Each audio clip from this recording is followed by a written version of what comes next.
وہ شخصیات صاحب عزت نہیں ہوئیں جن کو وہ لوگ صاحب عزت کرنا چاہتے تھے، اور ان کی سوچ وہی آل سعود جیسی ہے، اور مزارات اہل بیت کے ساتھ ان کی دشمنی ہے۔ اسی نظریے کے تحت، اسی ایجنڈے کے تحت یہ لوگ چل رہے ہیں۔ یہ آج کے دور میں، یہ یزیدی عناصر آج کے دور میں ایک جنت البقیع پھر سے بنانا چاہتے ہیں، اور صرف انہیں ہی گرفتار نہیں کیا گیا بلکہ ساتھ ان کے بیٹے جعفر کو بھی گرفتار کیا گیا۔ اور گرفتار کرنے کی وجہ کیا تھی، وہ ویڈیو آپ اپنی اسکرین پر دیکھ رہے ہو۔ یہ ویڈیو عراقی پرفیوم ابو الفضل کے تعاون سے پیش کی جا رہی ہے، جو کہ پاکستان میں لانچ ہو چکا ہے۔ بہترین خوشبو ہے، اور اسے ابو الفضل اس لیے کہا جاتا ہے کیونکہ حرم حضرت عباس میں یہی خوشبو استعمال کی جاتی ہے۔ آرڈر کرنے کے لیے واٹس ایپ نمبر پر رابطہ کیجیے۔ شکریہ۔ بسم اللہ الرحمن الرحیم۔ السلام علیکم مومنین کرام، امید ہے آپ سب خیر و عافیت سے ہوں گے۔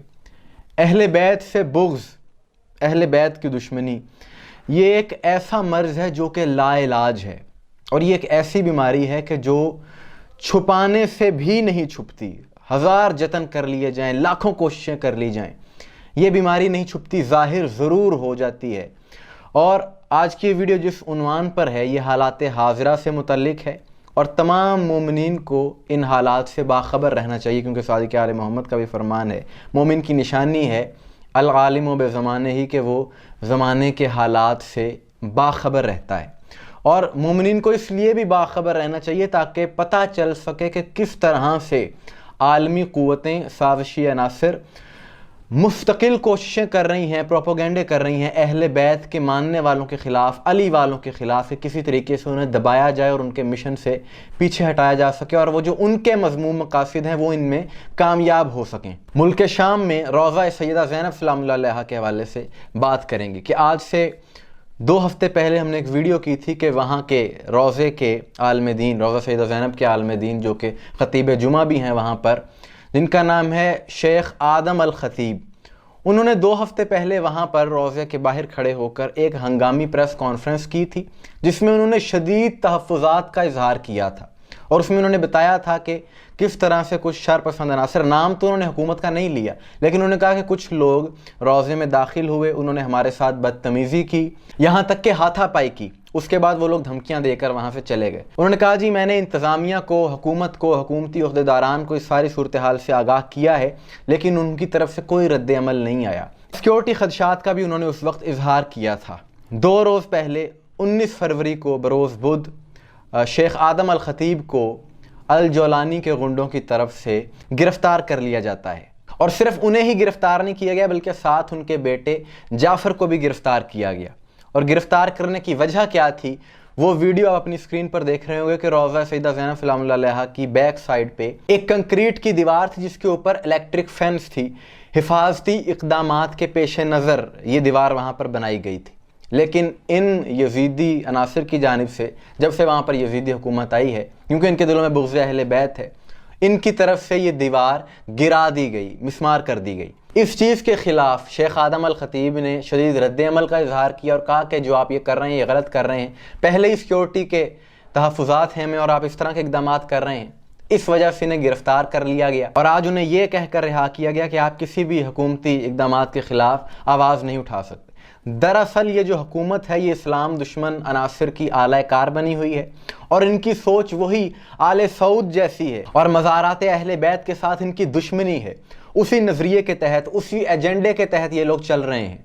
اور آج سے 100 برس پہلے جنت البقیع میں آل سعود نے جو ظلم کیا، یہ آج کے دور میں، یہ یزیدی عناصر آج کے دور میں ایک جنت البقیع پھر سے بنانا چاہتے ہیں۔ دنیا بھر کے شیعہ نے علی علیہ السلام کو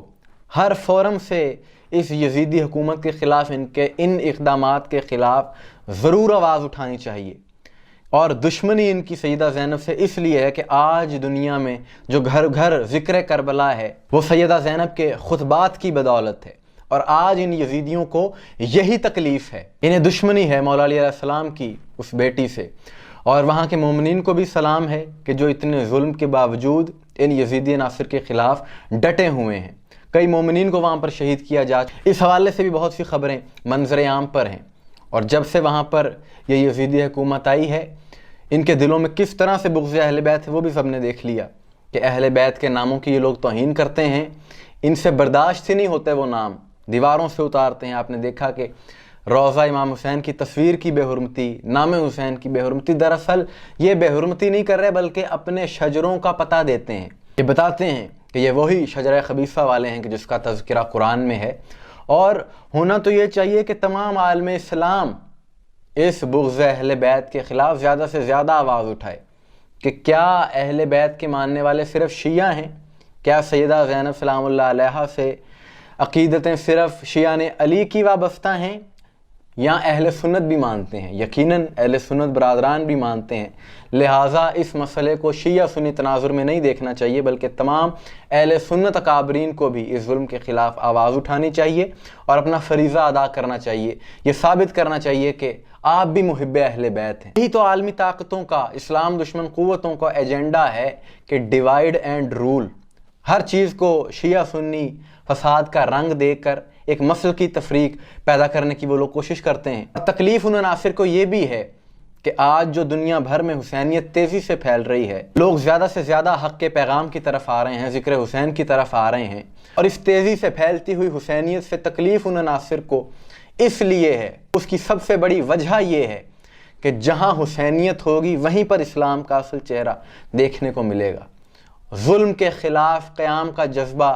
صرف حسینیوں کے پاس آپ کو ملے گا۔ یہ گزشتہ 1.5 سال میں اس کا عملی نمونہ بھی ساری دنیا نے دیکھ لیا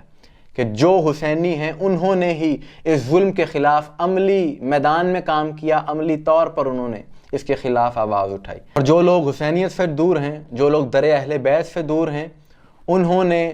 سوائے ظالم کا ساتھ دینے کی بجائے یا 1-2 بیانات دینے کی بجائے اور کچھ نہیں کیا، کوئی عملی اقدام انہوں نے نہیں کیے۔ ظلم کے خلاف قیام کا جذبہ، ظلم کے خلاف ڈٹ جانے کا جذبہ، یہ صرف اور صرف در اہل بیت سے ملتا ہے، یہ حسینیوں کے پاس ہے اور کسی کے پاس نہیں ہے۔ اسی لیے یہ عناصر، ان کے دلوں میں جو بغض اہل بیت ہے اور علی والوں کے خلاف جو یہ کارروائیاں کر رہے ہیں، اقدامات کر رہے ہیں، اہل بیت کے مزارات سے جو ان کے دلوں میں دشمنی ہے، اس کا سب سے بڑا سبب یہی ہے۔ لیکن یہ افراد ہمیشہ نامراد رہیں گے، ایسے اقدامات کرنے سے علی والوں کے دلوں سے یہ محبت اہل بیت نہیں نکال سکتے۔ وہ کیا خوب شعر ہے کہ فانوس بن کے جس کی حفاظت ہوا کرے، وہ شمع کیا بجھے جسے روشن خدا کرے۔ تو ان چراغوں کو بجھایا نہیں جا سکتا جو مومنین کے دلوں میں منور ہیں، جو مومنین کے دلوں میں جل رہے ہیں۔ اور اس کی ایک دلیل یہ بھی ہے کہ حکومت وہاں پر کچھ یزیدی عناصر کی آ بھی گئی، لیکن اس کے باوجود وہ شخصیات صاحب عزت نہیں ہوئیں جن کو وہ لوگ صاحب عزت کرنا چاہتے تھے۔ عزت اسی کے حصے میں آتی ہے جسے اللہ چاہتا ہے، اور کائنات میں سب سے عزت دار جو گھرانہ اللہ نے بنایا ہے وہ اہل بیت کا گھرانہ ہے، رسول اللہ کا گھرانہ ہے، آل رسول کا گھرانہ ہے۔ مومنین اکرام، آپ کی اس حوالے سے کیا رائے ہے کمنٹس میں ضرور بتائیے گا، مجھے دعاؤں میں یاد رکھیے گا۔ السلام علیکم ورحمۃ اللہ۔